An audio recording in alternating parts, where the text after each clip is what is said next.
a little bit like drinking foam. Stay out of the way. This is very unsuccessful and I would call it a fail. Hello my friends, welcome back to my kitchen. Today we're taking a look at the absolute brand new Ninja BlendBOSS. Did you like that reveal? That was pretty nifty, especially how it held onto my apron there. This is a personal blender in the shape of a tumbler. Yes, it's cute, but they make a lot of promises with this blender. In this video, we're gonna test every single one of them to see if it's actually worth the investment in this blender or if this one's a pass. In this video, we're gonna crush ice to see if its promise to make snow from ice very quickly and very easily is actually true. We're gonna make a protein shake to see how smooth it is. We're gonna make a smoothie from frozen ingredients to see how consistent it makes the smoothie, how quickly it works, how loud it is, and then also how easy is it to clean. So if you're thinking about investing in the Ninja BlendBOSS, or you're a weirdo like me and just like watching blender videos, then you're not gonna wanna miss this. So let's dive in. I also quickly wanna mention that I spent my own money on this blender. It's not sponsored or paid for by Ninja in any way, so that I can be fair and balanced and give you an honest recommendation at the end of this video. All right, first thing, let's pull the owner's manual out of the box, just see what's there. Of course, there's a quick start guide that gives you a quick orientation around the controls, blend, smoothie, and ice crush. It also goes through the order in which you should put things in the blender. I'm gonna talk about that later in this video. It also has some very specific cleaning instructions that we'll talk about at the end of this video. All right, enough of the boring stuff. Let's actually get this thing out and take a look because it looks pretty cool online. It has a really interesting design to it. It kind of reminds me of something that would be in like a Dr. Seuss movie. So here's the base. Let's get it out of the plastic. There's a little bit of weight to this base. It's not really meant for on the go. It's really meant to stay stationary in the kitchen. If you were thinking this is something you could travel with or take with you, it's not like the Ninja Blast Max where it has that little battery operated base. I've done a video on the Ninja Blast Max. You can check that out and compare it to this. That's another personal blender that the Ninja put out. So a couple things to notice about the base. On the bottom, you have 2 suction cups. And then you have vibration tampers right here, rubber vibration tampers on the back and on the front. What that does is not only does it stick it to the countertop really nice and sturdy, I mean, I really have to pull on this thing to get it off. Another thing that I always pay close attention to with blenders or cooking appliances in general, anything that's gonna be in the kitchen, is how cleanable is it? How wipeable? How many cracks and crevices are there? How difficult is it going to be to keep this thing looking really nice and new? Now, you do have you have 4 buttons here on the front, and they are true buttons. They're not touchscreen buttons. So there are some cracks around them. You also have some cracks around the top here where the cup fastens to the base. And then of course you have your pretty standard spin wheel right here on the top. The length of the cord is pretty standard. It's about 2.5, 3-foot cord, and it is a 2-prong plug. All right, next, let's take a look at the new tumbler cup. This is the biggest difference, I think, from anything Ninja has made before, and it's definitely following that trend of everybody carrying around a tumbler cup like this with their ice in it and it's clanking around. Holding it, it feels very solid. The plastic on the cup is incredibly solid. There's this rubber boot on the bottom here. And then of course you have the handle that's made pretty much of the same plastic that the cup is made of. This is a 26-ounce cup. The other thing to notice about this cup is it gives you all of your measurements here on the side, which is helpful because it also gives you a liquid minimum measurement. And we're gonna talk about that when we make our smoothie, because that's crucial to making a good smoothie inside of this blender cup. So this is the blending lid that comes on it when it's in the package, and it has a locking mechanism that we'll talk about in just a second when we put it on the base. But it's just a simple screw off of the cup. It has their classic 8-blade, I think that's 8 blades, yeah, 8-blade blending blade right here that is sharp, so you're gonna wanna be careful when you handle it and wash it. All right, the last thing we wanna take a look at is the to-go lid. This thing's very simple. It obviously screws right onto the cup, so after you've made your smoothie or your shake or your crushed ice into a nice cocktail, could you imagine? No judgment. One of the claims of this blender is that this is a completely leak-proof lid, and we're gonna test that in just a second. How robust this lid is and how, if I might say, bulky it is, it better be completely leak-proof. It does have a really nice thick rubber O-ring right here on the lid that you can remove and clean. It also has a push to open action right here. So you just push this right here, the lid pops open, and then you have this sipping hole right here. You know, it's a really fun design, but this is a little bulky. especially this big knob on the top. I think it's a little much, but you know, you got to do something to make it different and stand out. All right, so one of the headline promises for this blender is that it will crush ice easily and quickly into snow. So that's the first thing we're going to test. I'm going to get all of these components washed out really well and then grab some ice, and we'll be right back. Okay, before we jump into the ice crust test, I want to quickly go over the settings that are available on this blender. The first one is Blend IQ, and remember the IQ stands for that technology that they built into this blender that's supposed to sense when things are done blending, what might need more pulsation, all of that sort of stuff. So we have Blend IQ. This is going to be for your protein shakes. Just if we're blending powder with liquid, nothing really robust. Mixing would be a good name for this control. Smoothie IQ, this is for smoothies, obviously a bit more robust, more ingredients, frozen ingredients mixed with fresh ingredients. Next, we have Ice Crush IQ, which we're going to be using in this test. This is the one that's supposed to make ice into snow. Whether you're making snow cones, frozen drinks, that's the setting that you'll use. And then finally, we have the manual pulse button so that you can operate the blade manually to however you want to pulse it or however long you want to run it. You just hold that button down. So when I did the Ice Crush test on the Ninja Blast Max, the max decibels that it reached was 100 decibels. That's pretty loud. Now, when we crush ice, we can pretty much guarantee it's gonna be one of the loudest settings on any blender, but I still wanna measure it to see how it compares. All right, let's get crushing. So I'm just gonna put some ice in here. I'm not gonna fill it all the way to the top because I do wanna see what this thing can actually do in a realistic situation. If we put it all the way top, it's not gonna work well. There's this little locking mechanism right here. And what happens is when we put it on the base, it pushes this little tab on the lid down and it locks the lid in place. That way, the lid can't accidentally come off or come loose while it's on the base and it's blending. Now, when you take it off the base, that little lever releases and then you can unscrew the lid. So it's a nice little safety and mess preventing feature right there. I just realized too that this little rubber boot, as I was twisting the lid on tight, was spinning and coming off. So that's interesting. You can take that boot off. That's nice for cleaning, of course, but I wonder how loose that actually gets over time. All right, the installation on this is very simple. You just pop it down, spin it to the left, and it locks in. So here we go.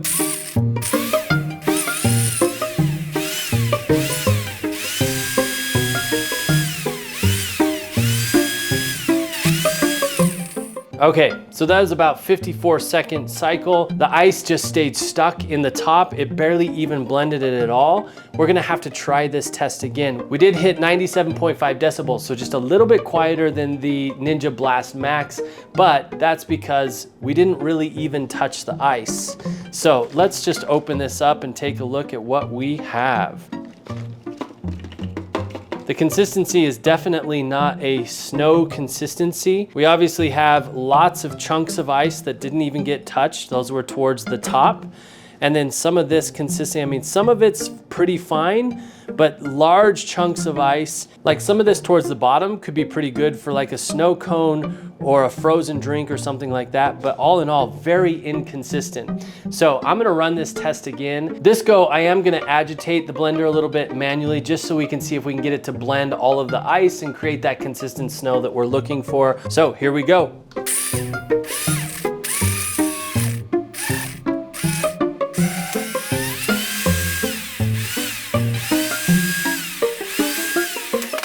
All right, so there was an interesting different pulsating pattern that time through, but I still don't think we're all that consistent in the ice. Also noticing that this lock mechanism is sticking when I take it off the base. It's not now, but each time I have to push that little pin open. Okay, so first we've got this nice brick, and that's all of that just came off is pretty consistently crushed ice into a snow consistency. So we've got a couple of ice cubes that were untouched. Those were towards the top.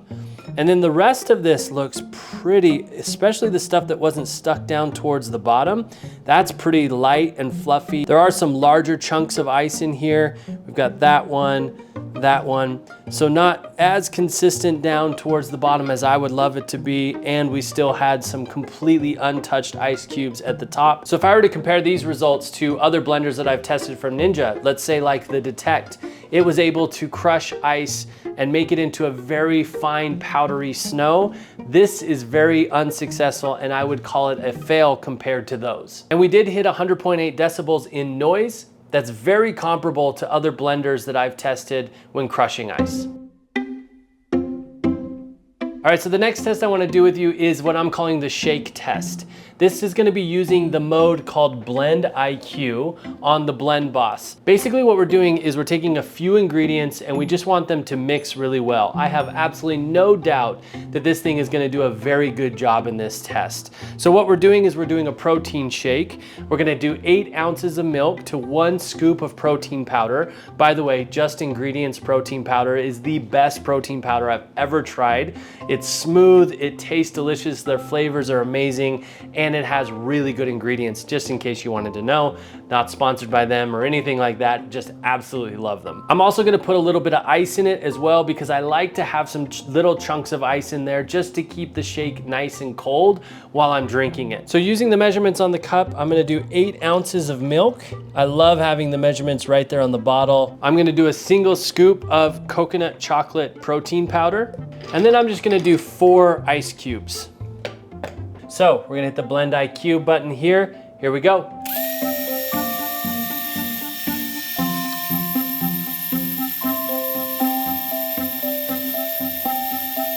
All right, the Blend IQ setting didn't do any pulsating. I don't know if that's because it sensed that it didn't need to do any pulsating, or if that's just part of the setting. I'd have to use it more to find that out. It also ran really long, a bit longer than I think it needed to for just mixing up milk and protein powder and a few pieces of ice. I'm just gonna give this a little taste first.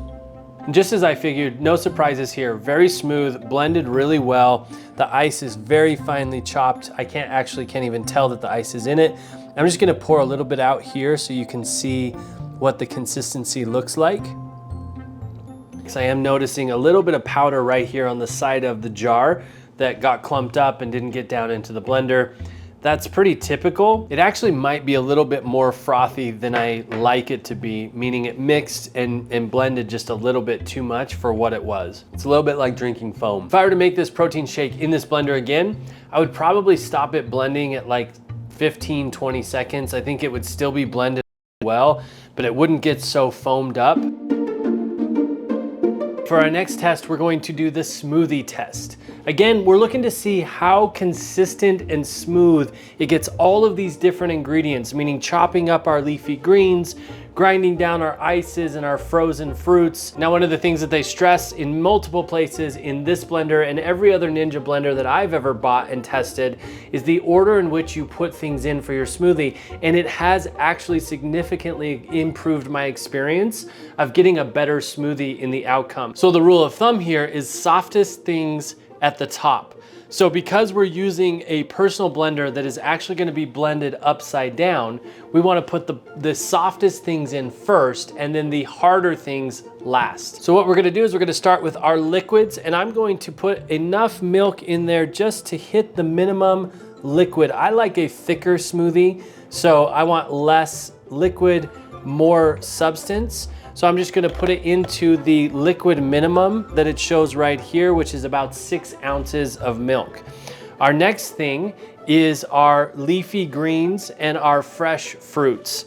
So these are in the soft scale going to be next. So I'm gonna put my spinach, I'm gonna do a half of banana here, and we're gonna push those down in so that we have enough room for everything else that we're putting in. The next thing is anything sticky or of thick consistency. I've got some Greek yogurt, some plain Greek yogurt right here, about a half cup, and I'm gonna put that in. This would also be any peanut butters or nut butters or anything like that it has a little bit of a thicker consistency or could be actually sticky. Next on our scale from soft to hard is frozen blueberries. Any frozen fruit, anything like that is obviously gonna be softer than ice, but harder than anything that we've put in it so far. And then lastly is our ice. And I'm just gonna put a couple of pieces in there because I don't wanna overload this blender. Once again, I wanna give it its best shot at making a very smooth smoothie here. I'm gonna put the lid on. Now, of course, if you are doing this in a top loading blender where the basin sits on the base and then you load it, you would do this in the opposite order. One thing to note is there is a little, I'm just noticing right now, there's a little silver dot right here and there's a little silver dot right here on the base. So to line those up and lock it in is the best way to get it on. We're going to use the Smoothie IQ setting. So here we go.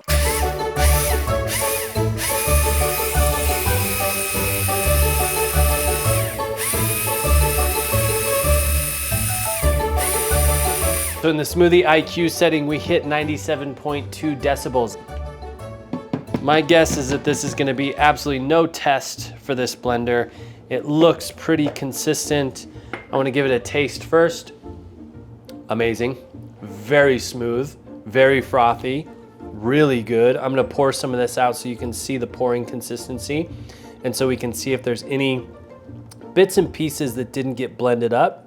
There's a big piece of ice. Oh, no, that's a bubble. I don't see any of the spinach. I don't see any large pieces of ice. I don't see any large pieces of blueberry. It is quite liquefied, a little bit more liquid than I would like it to be, but that's an ingredient ratio issue, not a blender issue. One other thing I want to test on this is the actual lid. So it moves, so stay out of the way. Like, don't let that punch you in the face. So I really just wanted to see what the experience was to drink out of the lid, and then also what it's gonna be like to clean the lid, because there are some cracks and crevices, some different places on this lid that you're gonna have to work on, especially if you get smoothie in there. Not bad at all. It's got good flow out of this spout because there is an air hole right here that takes in air as it comes out, so you don't get that kind of chugging motion. The other thing that we need to test is it actually leak proof? It seems to be very leak proof. I can put my, head under here pretty safely. Cleaning wise on the lid, there is this rubber gasket that obviously makes it leak proof, and there are some cracks around it. My concern is I don't know that you can take this little rubber piece out. I mean, it'd be really nice if this big bulbous thing screwed off, so that you could actually clean that rubber gasket, but that definitely has some potential to get very gross and grimy up inside that lid. All right, finally, if you're anything like me, the worst part of any kitchen appliance is the cleanup. Now, of course, all of this is dishwasher safe, except for the base. Do not put the base in the dishwasher or submerge it in water. You can also hand wash them with a scrub brush. But they also give you a very interesting cleaning method that I want to try out, that I've never tried out with a blender before. And I'm so curious to see how it works. My guess is it gets it close, but not quite there, and there's still going to be some scrubbing needed. But the method is basically this: to put a little bit of water inside of the basin with some dish soap, put the blending lid on, put it on the base, and pulse it. All right, so I've got this filled with hot water up to the minimum liquid mark on the cup. I'm just gonna put a couple of drops of dish soap in here. Now, the other thing with cleaning any blender or really any kitchen equipment at all is getting it done as soon as possible. If you clean it right away, it's always an easier job than if you wait a while. Something's going on here that isn't allowing the lid to go on. Not sure what it is. There we go. We're just gonna pulse it.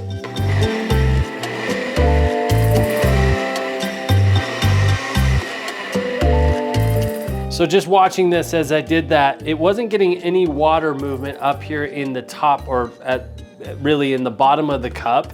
All of the action was happening up here around the blade.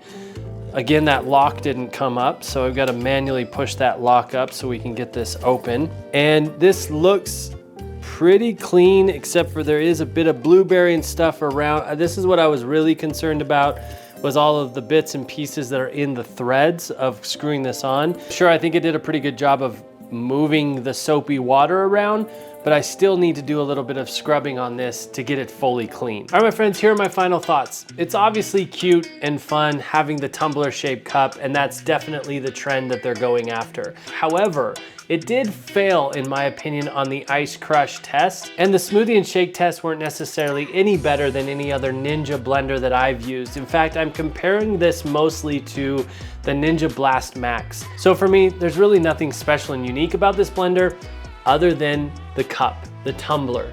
And if the tumbler that attaches directly to the blender base is what you want, then this is absolutely a great fit for you. I will throw the link for the BlendBOSS and the Ninja Blast Max in the description below. Those are affiliate links, so if you use them to purchase something, throws me a couple bucks at no extra cost to you, and that really supports the channel. So thank you so much for that support. And of course, if you have any questions, corrections, or requests for other reviews, go ahead and throw those in the comments. I'd love to have a conversation with you there. Thank you so much for watching.